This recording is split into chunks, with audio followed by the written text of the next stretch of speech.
Hi everybody, it's Joanne here.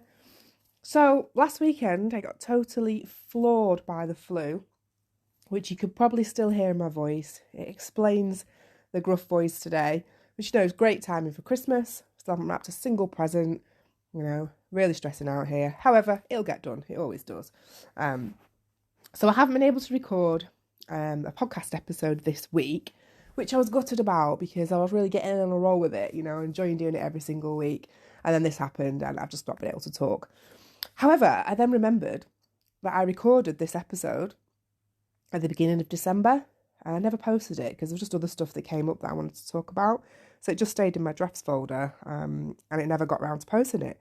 So it's the perfect opportunity to pull this one out the bank and share it with you today, as it's on a topic that it might resonate with a lot of you at the moment, and it's all about dealing with difficult customers.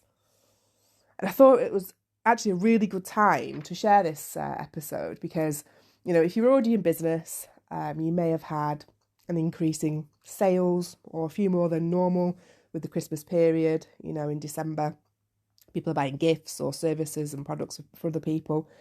And as a result, with this increase in sales sometimes comes with an increase in issues that may arise. And you may have experienced the wrath, as I like to call it, of the stressed out Christmas customer. And you're wondering how to deal with them. Gosh, I've had plenty so far already. Anyway, you'll find out more about that in the episode. And unfortunately for sellers and, people like us that run small businesses, particularly if you do sell on online marketplaces, this time of year is far from joyful. And as much as we appreciate the sales, we love it every time somebody buys something of ours, which is amazing, we actually can't wait to stick our out of office on and just have a midday Baileys before the kids get home from school. Or is that just me? I don't know. But, sorting out issues that arise with your product or your service is something that we all inevitably have to face as small business owners. You are the first point of contact for people. So if there is an issue, they're going to come to you first. And in this episode, I'm talking about, how I've dealt with it in the past compared to how I deal with it now, 14 years on from starting the business. And, we're sensitive people as creatives, and it's all about how we develop that thicker skin so that we don't take it as such a personal attack when these issues arise. I talk about different kinds of complaints that you may get. So you've got like the unreasonable ones, and they're the ones that really get our backs up. Things that there's nothing that we can do. It may be an unreasonable point that the person is making. And also the reasonable ones and the valid ones, which are the ones that we handle a lot better because the person actually does have, a valid point. I talk about how it's important to, of course, deliver a high level of customer service. That is what we're all striving for. We want people to have the best customer experience with us as possible. But it's also equally important to stand up for yourself and your business, in the event that you're not being treated right. Because it happens, it's happened to me loads when people talk to you certain ways just to try and get what they want. And there's, we're humans at the end of the day. Yes, we are sensitive, but there's a certain line and a certain boundary that we have to establish with people. And I think that's something that needs addressing when you own a small business. And that's something that we talk about in this episode too. So it's getting that balance right between knowing what's acceptable to take from a customer as a professional business and what isn't. Now, obviously, these opinions and anecdotes, they're all my own. They're all based on my experiences and what I've learned over the years with the types of customers I have. So you may have a different type of customer depending on what it is that you do. But, it's all got one thing in common that it applies to everybody who has a business, and that is actually knowing how to handle these confrontational situations, because regardless of what you do, you're going to get them. Those stomach churning moments, when you get that email where they say, oh, I'm disappointed. I hate that word when people use that word. I'm really disappointed. Say, well, I'm sorry about that. What are you disappointed about? This customer dissatisfaction, it's not a nice feeling.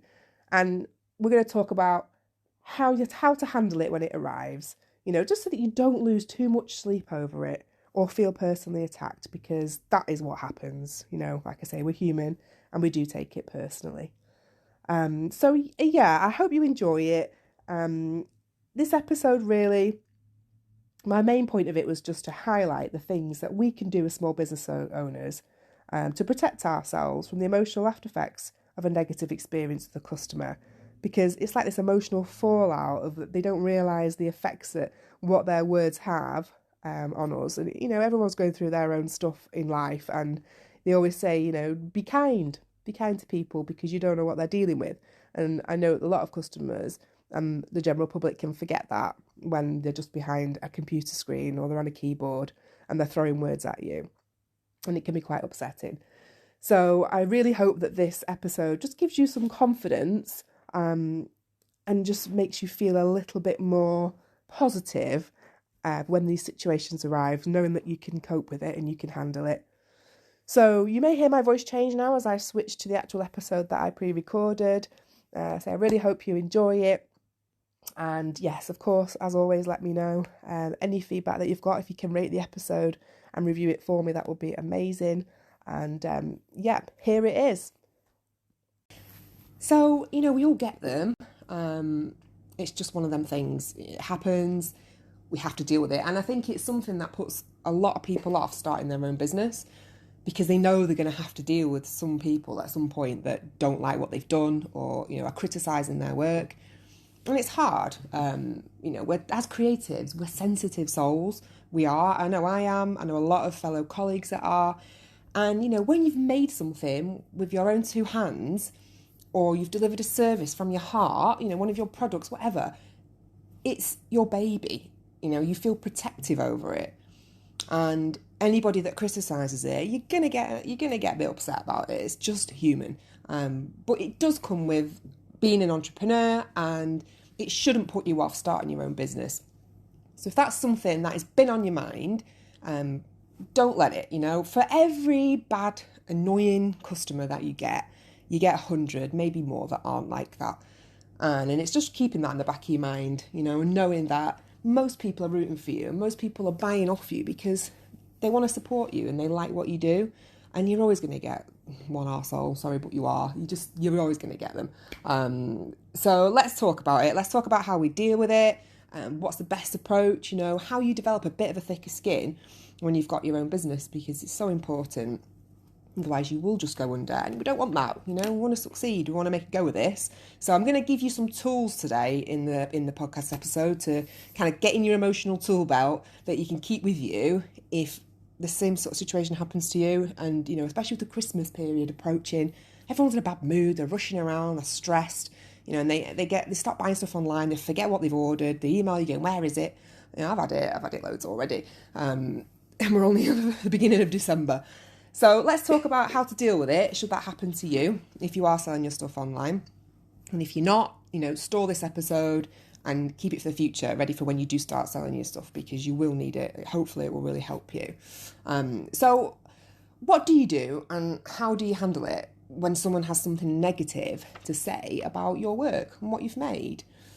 Well, the thing is, so you do need to develop a thicker skin as an entrepreneur, and also I think as a female entrepreneur, it's important that you develop an even thicker skin because I'm not saying this is true for everyone, but I do feel like for women in business particularly, I don't know if we're an easier target. I don't know what it is, but I've spoken to a few female colleagues, my sister included, who runs her own business, and found that the attitude of some of the men towards me is totally different than it would be to another male. And, I can back this up with an issue that I had last Christmas with all the Royal Mail strikes that were going on. And my husband was replying to some complaints for me because I just couldn't take it anymore, honestly. I had so many people shouting at me because they didn't get their order. And it destroyed me, like last Christmas. It took everything out of me. I didn't even enjoy it very much when Christmas Day came because I was so upset and stressed. And I was scared of checking my emails, because I knew I'd have this barrage of abuse. So my husband ended up stepping in and replying to some emails. And honestly, I said, he'll be the first one to tell you this, people responded totally different to him than they did to me. And they tended to accept what he said. They were more polite with him. And it was just annoying because, I use exactly the same words, but I think the fact that it was a man that had sent it made a big difference to them. But, that's just the world we live in still, unfortunately. But I always do my very best to help people, you know. It's how you deal with it that it depends on what has been said to you, I think. So if somebody approaches you in a certain way, it will kind of set the tone as to how you're going to deal with it. You know, so somebody comes to you quite reasonably and says, oh, hi, I've received this, you know, this isn't quite right, or it's not what I expected. Would it be possible for you to sort it out for me? Then you're more likely to say, yeah, of course I will, whether it was your fault or not. If somebody is the opposite, you know, and is rude, accusing, you're more likely to not want to help them. And that's how I feel. So for me, the time that I've been in business, I'm lucky I've not had a massive amount of complaints apart from last year. Like I say, I'll go into that shortly, what happened to me with Royal Mail. But, you know, I've had a fair few. I've had some nasty people. I've probably had a handful of cases that I've not been able to sort out because I've not wanted to be honest. But, you know, it's happened. But most of the time, people are genuinely quite nice and polite and nice customers. But you're always going to get one or two or three. So for me, I think there's two types of complaint, okay? I think you've got a valid complaint, which is one where, you know, the customer's got a point, okay? So say like an item that you've sent them or you've made is faulty. Or maybe they've received it damaged because, you know, you skimped on bubble wrap. I've done that before and I thought I've had some left and I can't find any anywhere. So I panic, you know, and scrape some off like something out of my kid's room. And I've packed it in that and then it's broken in transit. Or maybe, you know, you've made a typing mistake or something on a personalised item for them and you've put Barry instead of Harry. You know, okay, that's totally legit. It's a valid complaint and it's something that you could address and admit responsibility for. And you can make it right. You can send them a replacement, you know, you can say sorry, and most people are okay with that. They know that when they buy handmade, they're going to get a certain amount of human error, especially during busy times like now with Christmas. It's just what happens. But, you know, regardless, when you get these emails and you see it starting with, just to let you know, or this has happened, your stomach just drops because you know it was your fault, even if it wasn't on purpose. But I think the key is, don't be sad about it. So if you've made a mistake, like I say, I've done plenty. I'm sure I've probably written Barry instead of Harry once, which is where I got that example from. You know, don't be sad. Just try and reframe your thoughts and to see it as feedback to strengthen your business. So let's say that the item broke in transit. Maybe you can look at more effective packing methods. So using more bubble wrap, looking at different boxes. Let's say you made that typing error. So next time, triple check all your spellings and maybe turn off any distractions like your phone or the radio when you're working. I have to do that now. And I've been doing these Santa letters. Sometimes I've been listening to podcasts or I've had the radio on and I've had to just have silence because, you know, I'm giving the wrong, I'm putting the wrong address on things or I'm putting the wrong letter in the wrong envelope and I catch it in time before I send it out. I haven't in the past on some occasions, but I have this time, you know, and I fixed it. But I know that I need silence when I do those. So I use that as feedback. A few years ago, I used to create these rosettes, which are like hen party and bridal rosettes that people buy for like bridal party members at a hen party. And I was creating them, they were selling like hotcakes. And then someone emailed me and then somebody else emailed me and somebody else emailed me. And they told me that the badge on the back of the rosettes kept falling off. I was like devastated, you know. I knew that was my fault. I knew that I needed to strengthen the back of the badge. So I changed it. I managed to put some ribbon on the back that held the badge in place. And I've never had a complaint, touch wood, since then. But, you know, the way that some people approached me about it, I remember this one girl, she was proper shouting in this email saying, you've ruined this hen party. You know, this is poor workmanship. And I thought, oh my God, if that's ruined your hen party, then nobody was drunk enough for a start. And, you know, it can't have been that good at the end of the day. You know, get things in perspective. It was a mistake, you know. I apologised, I offered a refund, and I got rid of her. Some people you just have to get rid of and hope that they never darken your door again. That's what I always say. And she hasn't, thankfully. But yeah, so, you know, that is a valid complaint when you have made the mistake. So that's going to happen. You know, if you're making handmade things like me, it's going to happen. Now, not everyone is decent about it, like I just said, like that girl. We'll come to that shortly. But the second kind of complaint, which are the ones that usually get our backs up the most, are the invalid complaints. This is when people are complaining about something that was just not your fault. Say it could be a postal delay, or maybe they didn't receive their order in time for their event because they ordered it too late. I get that a lot. Or maybe your item's smaller than they were expected and they're kicking off because, they can't or they won't use it now, even though you clearly listed the dimensions on there. I mentioned the Royal Mail fiasco with the strikes last year and the problems that I had. Basically, I was churning these Santa letters out like no tomorrow. I think I did over 1,000 last year. And, probably a quarter of them went to America. And even though they were sent in plenty of time, beginning of November, because of the Royal Mail strikes, they didn't get there in time for Christmas. So when I turned my computer on, just before Christmas, the complaint started. But then when I turned it on in between Christmas and New Year, I literally had honestly 30 emails a day from really angry Americans. If you've ever been on the receiving end of an angry American, yeah, it's not good. They were just throwing abuse at me in these emails. They were so rude. It was like, where is my letter? This is disgusting. You've ruined my child's Christmas. And it got to the point where I couldn't look at them anymore. And my husband had to log on every night while I bathed our little girl because I just couldn't do it. So he would log on, he would look at them all, and he would answer them one by one for me. And it used to take him 1 to 2 hours to get through them. Some people would reply, wouldn't be happy with it. Most people didn't at that point. But, it was really distressing and it was hurtful. And I had to keep reminding them that I have done my part of the deal. I have sent you this order out. I fulfilled it on time and it's out of my control. So they were really invalid complaints that they're so upsetting because there's nothing that you can do to help them as much as you try. Just let me have a sip of coffee. I learned from the first podcast that I need to have more drinks with me. So bear with me one moment. Okay, so regardless of whether or not it's a valid or an invalid complaint, it's the way in which the person approaches you that sets the tone for how we're going to deal with this situation, okay? So you might find that someone will come to you and if they're calm and understanding, even if it's not a valid complaint, you're going to likely to respond better and you're going to want to help them. But if they start the communication with you aggressively, they're using an accusing tone, you're 100% more likely to get defensive and you're going to respond accordingly, which in most cases, you don't want to help someone like that. So this lies the question, okay, what is the right way to respond to these customers, these awkward members of society that just want to make our lives a misery?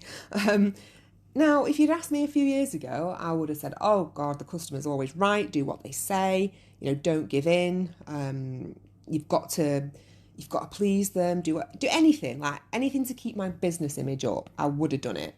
I often sent lots of free replacements out because I was scared that they were going to leave me a bad review, and some of them still did anyway, even though it was things that were out of my control. But, we live in a world now where everything is accessible on the internet, isn't it? Everything is there for people to see. I think we're scared as small business owners because we feel like if we don't do what the customer says, they're going to leave us a bad review and everybody's going to see it. Our business is going to fail, and no one is ever going to buy with us again because we've got this one review that somebody says it didn't arrive on time or the badge fell off the bag or whatever. That's what we feel. And these reviews are shared and seen all over the internet. So we're cautious about how we respond, to these unreasonable people. And, I'm all about upholding a professional image. I am. And I always go into any kind of conflict or complaint, if it's an email, DM, whatever, with an acknowledgement. And I'll say, I know you're frustrated. I know this hasn't arrived in time and I'm really sorry. I'm frustrated too. I've made this for you. I spent, a good portion of my time making this item for your granddaughter or for your husband, and it's not arrived. I know, I'm annoyed too. And I'll try and offer a solution to them if I can, and a timely one as well. So especially if I'm at fault, if something I've done wrong, I say, okay, I'm really sorry about that. I will get another one sent out to you first thing tomorrow. And usually that resolves the situation. But for the really unreasonable and the downright rude emails and messages that I've received in the past, I no longer accept being spoken to in any disrespectful way. And I think I learnt that last year. So it's taken me 13 years to get to the point where I say, hang on a minute, No, I am not feeling the way I felt last December, attacked in my own home when I opened up my computer, like afraid every time my phone beeped. I'm not feeling like that again. And what gives them the right to speak to me like that? They wouldn't do it in a shop. Okay, some people might. But generally, they're a bit more, if it's face-to-face, they're definitely a little bit more reserved than they are on emails. So, yeah, I won't take being attacked anymore, and you shouldn't either with your business if you ever get any complaints and they aren't reasonable. Or even if it's a reasonable complaint, don't take any abuse. So, I've realised now that I'm going to stand up for myself and my baby, which is my business, anytime that someone is just rude to me or just being unreasonable. So I actually had an example last week on one of the marketplaces that I sell on online, one of the handmade marketplaces. And this lady contacted me, and she was at fault because she hadn't received this Santa letter that she ordered because she didn't approve the proof in time. And this family were going away on holiday and they didn't arrive. But, it took her a week to get back to me to tell me that the letter looked okay. And then, a couple of days later, she messaged me and she was like, "Where is my letter? I am not impressed by this. Terrible service." And I thought, do you know what? I sent it out the day after she approved the proof. So I was really annoyed. And I probably should have put my phone down and taken a breath. But I was in the back of the car. Eden was screaming. Dave was driving to Tesco in traffic. And I thought, no, I'm going to reply now. I'm just going to get it out of the way with. I'm not letting it ruin my Sunday. And I just said to her, okay, again, I appreciate your frustration, but this is what happened. I got it out to you on time, even though it took you a week to approve the proof. I'm sorry it hasn't arrived yet. It's sent standard mail. It's a busy time of year. Can't be helped. And then I just put a line at the end that said, and I ask you, next time you message me, to communicate with respect.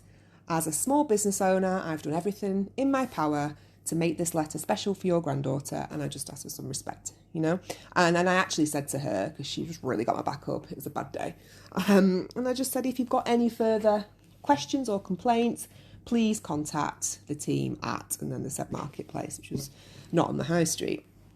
So I haven't heard back from her, hoping that I won't, who knows. I'll say this now and I'll turn my computer on later and she'll be there, she'll be back. Sometimes they say talk of the devil and you conjure them up. So we'll see. But the truth is you don't have to take it. No one in any job trying to serve the general public and just do their best should have to. There's a sign on my doctor's receptionist that says please treat all staff members with respect. And that's the way that people should be treating everybody that is providing a service or a product with respect. So don't let that put you off as a small business. Go into it knowing that you'll just have to have a bit of a thicker skin. Whatever people say to you, they're not getting at you, they just need somebody to rant at. You can still be professional and you can still tell people to respect the fact that you're a person, you're a small business, you've got a family, you've got a dog, you're having beans on toast for your tea, whatever, you're a person. And they call these kind of people keyboard warriors. My husband loves this term. He's a bit of a one, actually, he won't mind me saying. But he likes to have a rant on Facebook every now and again in these groups that he's part of, and he likes getting involved. I can't be bothered. But they like to hide behind the computer and throw this level of abuse at you. And that's the problem with customers like that they wouldn't say it to your face. So use that and just think, right, I don't have to take this. And don't be afraid. Don't be afraid to stand up for yourself. Because some people are just serial complainers, honestly. You're never going to win. In summary, really, I just wanted to say that this, for me, is a really sensitive subject with people who want to start a business because it puts them off and it shouldn't. Don't let these people wear you down to the point where you think I can't do this anymore. It's too stressful. It is stressful. Running your own business is really stressful, and it comes with lots of pitfalls and stresses. And I've gone grey quicker than ever since I've had my own business and a kid. But it also comes with some amazing benefits and perks. You're in control of your own life. You can choose whether to reply to that email then or in an hour or in a day. Whereas if you work for someone else, you probably don't have that choice. You've got to uphold their company image. You can choose your hours, you can fit things around your family, your life. Like, there's so much that you can do when you run your own business. So don't let that little aspect of fear take over, because that's all it is. It's fear. And that's what puts a lot of us off doing anything. I know it did for me. It was all kinds of things that I've not done in the past because I've been scared. And now, as I say in my last podcast, now I've turned 40, I don't know. It's true that you have one of these epiphanies, isn't it, when you reach milestone birthdays? And for me, it was that I'm not doing this anymore. Like, I'm going to be a different person. I'm not going to be spoken to in certain ways. I'm going to do something that I want to do for me, which was starting Her Handmade Hustle and helping other women and having a voice, whereas in the past I probably wouldn't have done it. So that is really important, that you have that in the back of your mind. And there's people that are always going to be, say, arseholes out there. Unfortunately, they're just serial complainers. That's just the way it is, and you're never going to please them. This is kind of what I want you to take away from this podcast, and keep it with you. Whether you're starting your business from scratch, whether you're a few weeks in, or maybe you're a year or two in, or even further along your journey, but you're just looking for a bit of help and a bit of reassurance that you're doing the right thing. You're going to get difficult customers, and you're going to get complaints if you work for yourself. It's just part of being an entrepreneur. So that's number one. Number two, you're going to get two kinds of complaints. You're going to get valid ones where they've got a point, okay, and you're going to have to admit it. Something's occurred due to an error that you've made on your part. It's something that's unfortunate, it's happened, but own it, accept responsibility, apologise and fix it in a timely response. That's all you can do. And if they're not happy with that, then they're not the kind of customer that you want again. And the other kind of complaint is an invalid complaint, so where they're going to try and blame you for something that's totally out of your control. These are the ones that piss us off the most. These are the ones that make us not want to help somebody. But again, being a businesswoman, you have to deal with it. So it's just having, even if you've got a template set up, sometimes I set up templates in my email, in my inbox. So it says something like dear or to whoever, and I'll leave a space. And then it says thank you for letting me know, and leave a space. And then it could be something you can type in, or that your order arrived faulty, or blah, blah, blah. I'm really sorry to hear this. I know it's frustrating. So let's sort of there's some general text that you can basically write to everybody. So you want to say that, fill in the blanks, on this occasion, I would like to offer this, I can do that to help. I hope this resolves the situation for you. Kind regards, and in your name. So if you've got a bit of a template set up, then it's there, and you don't have to start from scratch typing to this person, because emotions are high when you read complaint messages. They just are. So, have it ready, have it there, so that you've got it, and you can say, right, do you know what? This is what I'm going to say to this person. Insert template, insert the things you have to say, and it's quicker, it's less painful. You don't have to dwell on the fact you've made a mistake. It happens. So that's what I would say. Get a template set up in your email inbox of what you want to say to people who are going to annoy you when they message you. So number three, how they approach you on your initial contact is going to set the tone and the mood of how you're most likely to respond. So I always say, always acknowledge their frustration and try and provide a resolution. So number four, if it's a valid complaint, so try not to take it personal, instead reframe your thoughts. Use their feedback, strengthen your business, make it better. What can you change? What didn't work? How can you ensure that doesn't happen again? So use that, strengthen your business, make it better. And remember, whether it's a valid or invalid complaint, if someone's rude to you, you don't have to take it. Don't be afraid of the repercussions of standing up for yourself and your business. Always stay professional, of course. You don't ever want someone to screenshot what you've sent them and paste it all over the internet because you called them, as you can imagine, expletives, all sorts. You don't want them to put that on the internet. That's not a good look. And I'm not saying do that. But there are ways that you can talk to somebody and just say, please, I'd appreciate if you had some respect. I'm trying to do my best. And then if they ever did screenshot and put that on Google reviews or Facebook reviews or wherever, people would look at it and be like, well, she's tried actually. She's made a good point. She said that she's tried to help you and you've still been horrible to her. So, no, that's not a valid complaint. And that's what people will say. So as long as they can see that you've tried to handle the situation fairly, then you won't have a problem. And just remind them, bring the humility into the emails and show them up. Like when people are rude to me, I show them up and I just say, look, I am, a mom, I am busy, mistakes get made, I am sorry, I will resolve this for you, but you do not need to be rude to me. You need to remind them that you're a person and you're trying to help them. And if they want your help, they better start being nice. But don't say it like that. And just remember, there's no pleasing some people. You can do what's in your power to maintain a professional business image, but also know when it's time just not to engage them anymore, because some people just get off on the drama. And we've all got those people, customers or people in our life that just love drama. I'm not one of them. I want an easy life. I've got loads of friends. We have these discussions about, one of my best friends, we talk about just having an easy life. We don't want drama. And people bring it into our lives and, we have to just ignore it. And that's the sort of approach you have to have with your business as well, because it's going to happen and it's unavoidable. So yeah, that is kind of my take really on dealing with difficult customers. Maybe you've had some with your business. Maybe you've been lucky enough to dodge them so far, but they're coming. They will come and they'll find you because they're like a breed of their own. Even if you make the most perfect product in the world, some people will have something to say about it. So really, all I wanted to say that is just be prepared. So long as you feel confident in your ability to handle it and know that everything that I've talked about in this particular episode, you've done nothing wrong. And if you have, you've corrected it. Know that you're human. And people have to accept it. If they're buying from you as a handmade business and they're not going to John Lewis or anywhere else to buy it, then they have to expect that there's a possibility something might not be quite right, because it's handmade and mistakes happen. So that is my rant over about difficult customers. I think I've covered it all. If I haven't, and obviously please do let me know if there's any other burning questions you've got about how to handle certain things.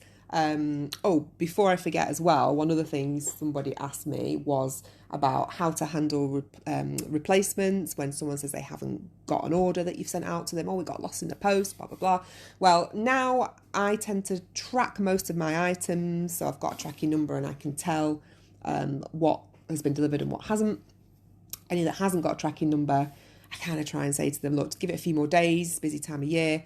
And then obviously after a reasonable amount of time, maybe 2 weeks or something, if it's not arrived, then I'll offer to send them a replacement or a refund. But I don't give in at, the first hurdle. Don't get your first email and go, I've not received this. You posted it 3 days ago. It's not here. Don't say, oh God, I'll send you another one, because it costs money. It costs money for us to produce it, our time, the postage. And you know what? That parcel is probably going to turn up the following day or the day after. And then they've ended up getting like 2 orders, like duplicate orders, so they're laughing. God, I sound awful, don't I? But you know what I mean, that we have to just be wary of not being too giving to people as well. So of course, fulfill expectations, all about that. Customer satisfaction is massive. It's part of the reason why I think my business has been as successful as it has, because I've got a good reputation with customers. So I definitely think that is important. But yeah, don't just buckle at the first email because you feel scared. We all feel scared at any kind of confrontation, don't we? It's just not in our nature to like that. So yeah, don't give in straight away. And just let me know if there's anything else that you want to cover about customers, about dealing with any problems that might arise for you. As I mentioned in my last podcast, I have got a Facebook group which is open to all women with creative businesses. It's a great source, so I'm told, of advice and support for women. It's becoming a really lovely community, and I never expected it. There's so many nice women in there, honestly. And if you're not part of it, please do search me out on Facebook and join. I'm going to pop a link to it in the description of this podcast. I'm going to try and figure out how to do that, because my husband said that I need to do that so people can go and find it, if they do want to join. If you're already part of the group, thank you, and thanks for being so present in it.